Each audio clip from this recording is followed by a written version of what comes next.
Hey guys, I'm Salman Syed and welcome back to the channel. Usually I make videos on traveling, but due to COVID-19 we all are at home, we are quarantined and we cannot travel. So I thought why not I stay connected with you all by doing something else. As you all know, I also like photography, so I thought I would like to share my skills, my understanding of photography. So in today's video I'm going to explain you three fundamental of photography. Whether you use a mobile phone or you use a camera, it doesn't matter. These fundamentals are applicable to all types of photography. Then I'm going to explain you three creative ways of taking photos at home. You don't have to go anywhere else. You can take good photos even at home. And one important element of photography, that's called editing. I'm going to explain you why editing is important and how you can edit photos in your phone. But before we start, I would like to thank each and every single one of you for helping me reach 1,000 subscribers, my first 1,000 subscribers. I'm really happy for that. And recently one of my photos got published in my college magazine, so I'm also very happy for that. So without wasting even a single minute, let's get started.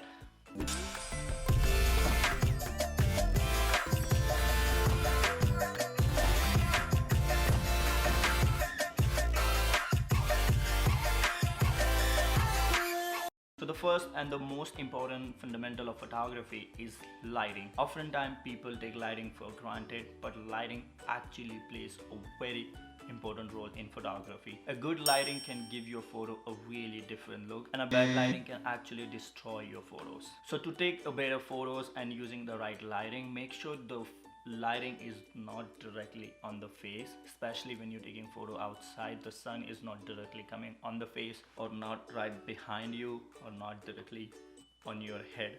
These things actually create bad lighting. For example, if the lighting or the sun is directly on the face, your photo is going to be washed away. It's going to be too highlighted or too exposed. If your sun or the light is right behind you, then your subject is going to be too dark, which is called underexposed.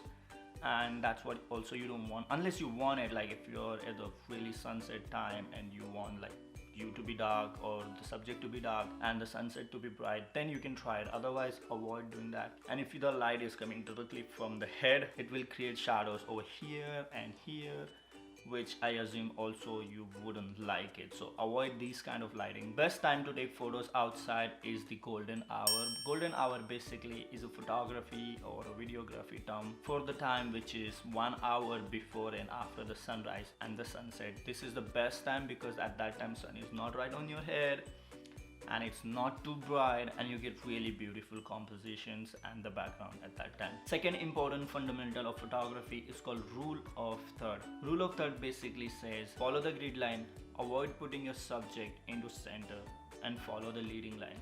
Grid line, basically if you see on your camera screen, there are 9 grids. These are not longitude and latitudes. Grid lines, these are the lines to help you place your subject. If you are doing a landscape photography, try to balance the elements in your photos. So with the help of these grid lines you can do that. If you are doing portrait or candidates, try to put your subject in one of the box which is not in the center. Avoid the center basically, because your eyes actually don't see directly in the center, and if they do, they miss the background. So that's why if you see most of the interviews and the good photos, the candidates and portraits, they try to keep the subject a little bit off center unless they really want it in the center. Another way of keeping your subject in the center is when you have a leading lines. For example, these photos in which you can see subject is in the center, but there are leading lines which bringing the attention to the center. So in this way you can put your subject in the center. Otherwise, try not to put your subject right in the center.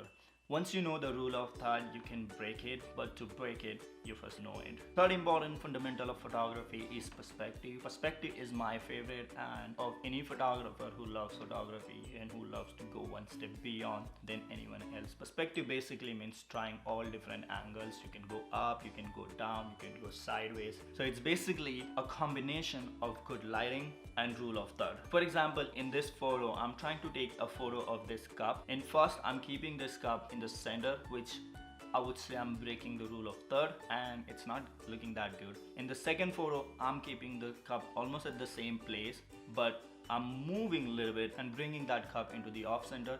Same background, same lighting, different perspective and following the rule of third. The major mistake people do with perspective is when they go to touristic places. For example, you go to Taj Mahal or Eiffel Tower, or recently I went to the Arches Moab National Park. People do this mistake. I call it touristic mistake, which is basically you go right next to the monument, right underneath the monument, and you ask someone to take photos. It's really hard to capture you and the monument, which is way taller than you at the same time from the same place. So there are two ways you can capture you as well as the monument in your photos. One, you go really down, like if I'm one of them, I would actually love to go down and take the perspective from the down. You can see the example of my selfie. This is the one I took in New York where everyone was taking photos.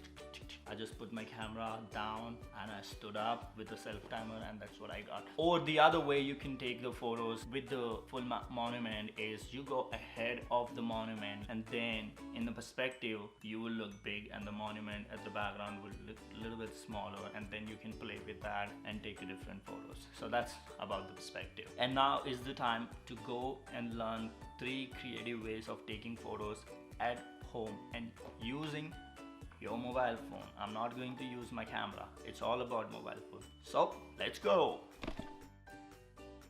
So for this shot you need your camera, which is a mobile we are going to use, and I'm going to use my glasses. Anything you want, you can see through it. Any kind of a glass you can use. The closest I have is my glasses. I don't have any other. And you need water. I use this spray to spray the water a little bit on the glasses. So, and then you need a good background. In this I'm going to use my computer screen and the Arches, one cool photos I took the other day. So when you take the photos of these drops, so water reflects the background ups and down, and that's what you're actually trying to achieve in this shot.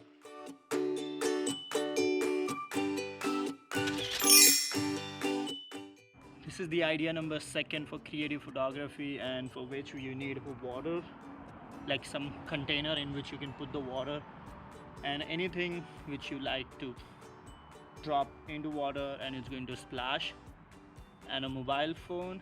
So setting for the mobile phone is like if you're using Android, go to your professional mode or manual mode, something would be written in your camera, and change the setting to manual mode and increase the shutter speed.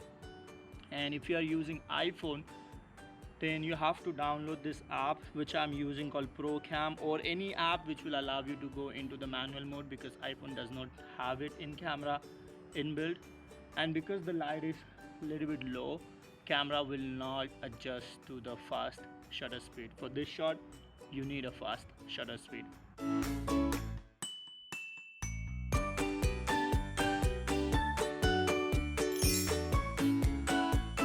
For this shot you need a water bottle, empty plastic bottle, a dice. If you have 2 it's fine, and then you need 2 cameras, so you can use 2 phones. Any background you want in your phone, like behind the picture, you can take it. So in this one we are going to use this Ludo game. So keep the Ludo game here, and to get more reflection, just make this water bottle a little bit wet so you have those drops around it, and put the dice or any objects in the center.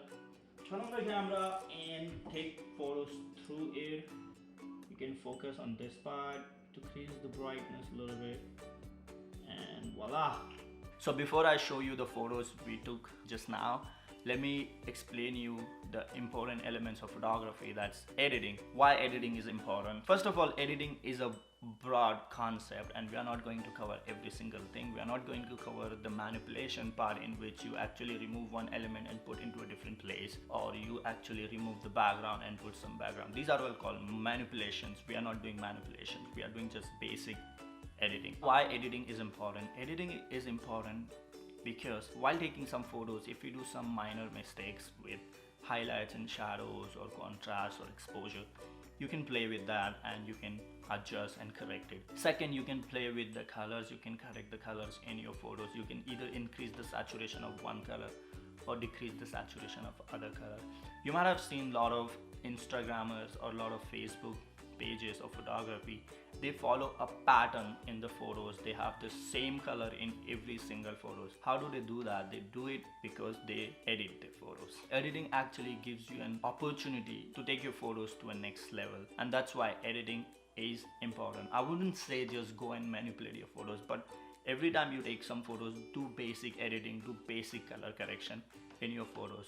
And if you are using mobile phone, the best application I would say to use is Mobile Lightroom and Snapseed. These are the free software. We can use it, download on Play Store or Apple Store, and you can use it. So these are the photos we just took before editing, and these are the photos after editing, and you can see the difference.